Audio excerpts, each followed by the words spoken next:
أنا مش طالبة كتير، كل اللي كان نفسي فيه كلمة حلوة، حضن يطمني، نظرة تقولي انتي لسه في عيني زي ما كنتي زمان.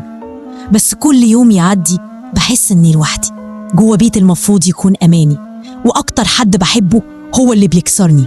أنا بريت أخاف منه، أنام وأنا ببكي وبسأل نفسي كل ليلة، هو لسه بيحبني ولا أنا بقيت هم تقيل عليه؟ في ستات كتير عايشة مع أزواجهم بس مش حاسين إنهم متجوزين رجالة بجد.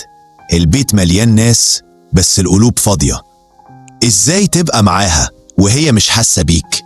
فين الكلام الحلو اللي كانت بتستناه منك؟ ولا خلاص بقيت توزع الكلام ده على كل الناس وهي لأ؟ فين احتوائك؟ فين إحساسك؟ ولا افتكرت إنك لما تبقى جاف وقاسي تبقى كده راجل؟ اللي يفتكر إن الرجولة في الغلظة يبقى عمره ما فهم الرجولة. اللي ينام ومراته بتعيط جنبه يبقى فقد إنسانيته قبل ما يفقد احترامه. اللي يخليها تشتاق لحضن أو كلمة طيبة ويبخل عليهم ده مش شريك حياة، ده وجع مستمر. في رجالة فاكرين الست خلقت تخدم وتطبخ وتسكت، بس نسيوا إن الست دي أم وبنت وأخت. نسيوا إنها روح محتاجة حنية مش أوامر. مين قال إنك لما تتعصب وتزعق تبقى قوي؟ القوة إنك تحتوي، تسامح، تحضن، تسمع. القوة إنك تبقى أمان. في رجالة بيضحكوا وبيهزروا بره البيت ويرجعوا يكشروا للي مستنياهم بدفى وابتسامة. فين العدل؟ فين الرحمة؟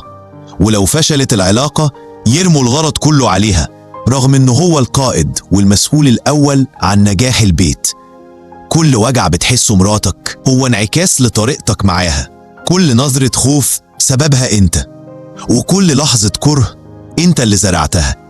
اسمع كلام نبيك، استوصوا بالنساء خيرا، وقال خيركم خيركم لأهلي وأنا خيركم لأهلي. يا رب ارزق كل زوج قلب رحيم ولسان طيب وحضن دافي يكون أمان لمراته. ويا رب ما تخليش ست تبكي من وجع ساكن معاها. يا رب اجبر بخاطر كل ست مكسورة في بيتها، واهدي كل راجل نسى يعني ايه يكون سند. لو الفيديو ده لمس قلبك ساعدنا توصل الرسالة لكل قلب محتاجها. شارك وانشر واشترك في القناة، يمكن تكون سبب في تغيير حياة. دمتم في أمان الله.